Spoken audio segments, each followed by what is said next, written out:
पूना गाडगीळ आणि sons limited 1832 पासून।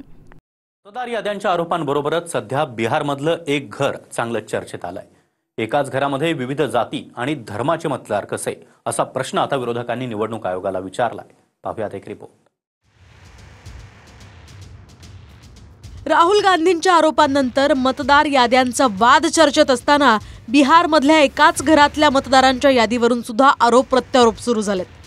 बिहारमध्ये निवडणूक आयोगानं जारी केलेल्या नव्या मतदार यादीत मोठा घोळ असल्याचा दावा जितेंद्र आव्हाडांसह विरोधकांनी केलाय। बिहारच्या दिघा मतदारसंघातल्या एका मतदार यादीत 107 क्रमांकाच्या घरात विविध जात आणि धर्मांचे मतदार कसे काय, असा प्रश्न विरोधक विचारतायत। हीच ती व्हायरल मतदारांची यादी आहे। या फोटोतल्या 16 मतदारांचा घरांचा नंबर 107च आहे।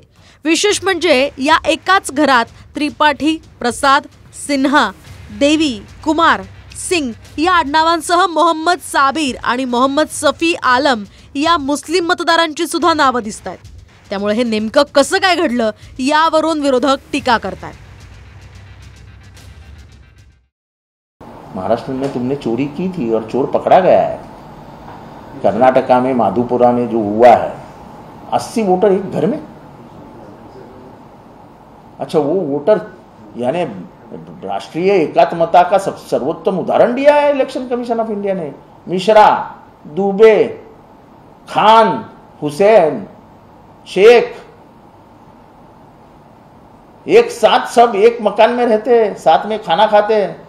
देश के माहौल में ऐसे 80 लोग जो विविध प्रांत के हैं, विविध धर्म के हैं, विविध जाति के हैं, वो एक साथ बैठकर खाना खाते हैं, तो उनकी तो पूजा करनी चाहिए आज। पर लेकिन आज घर ढूंढने गए टीवी वाले आप जैसे, तो घर में कोई नहीं, घर में एक आदमी रहता है, वो बंगाल से आया है, वो किधर गए सब 80 लोग। आमच्या इथेही एक आंतरराष्ट्रीय नेते आहेत जितेंद्र आव्हाड साहेब, त्यांनीही अनेक प्रकारची भाष्य केली।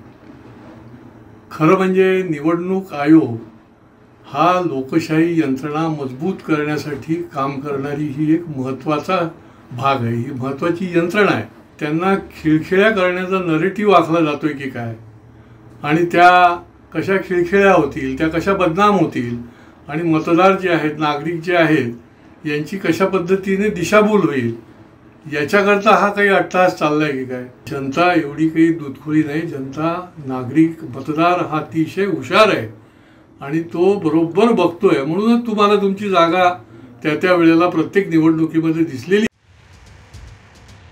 एकाच घरात विविध जाती आणि धर्मांचे मतदार कसे आले, यावर निवडणूक आयोगानं काय स्पष्टीकरण दिलंय, याची अद्याप माहिती मिळालेली नाही। मात्र मतदार यादीवर काही आक्षेप असल्यास ते 1 सप्टेंबरपर्यंत नोंदवता येतील, अशी माहिती आहे। बिहारची निवडणूक नोव्हेंबर महिन्यात होण्याची शक्यता आहे। त्या पार्श्वभूमीवर निवडणूक आयोगानं मतदार फेरपडताळणी सुरू केली आहे। आतापर्यंत 65 लाख बोगस मतदार वगळण्यात आल्याचा दावाही निवडणूक आयोगाचा आहे। मात्र ही मोहीम सत्ताधाऱ्यांना फायदा पोहोचवण्यासाठी असल्याचा आरोप विरोधक करतायत। तर फेरपडताळणीमुळे मतदार याद्या अधिक पारदर्शक होण्याचा दावा निवडणूक आयोगानं केलाय।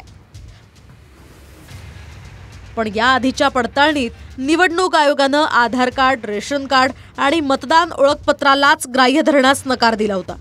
त्यावरूनही विरोधकांनी कोर्टात धाव घेतली होती। त्या साऱ्या वादात आता घर क्रमांक 107 ची भर पडली आहे। Bureau report, TV9 Marathi. Poona Gadgil आणि सन्स लिमिटेड 1832 पासून।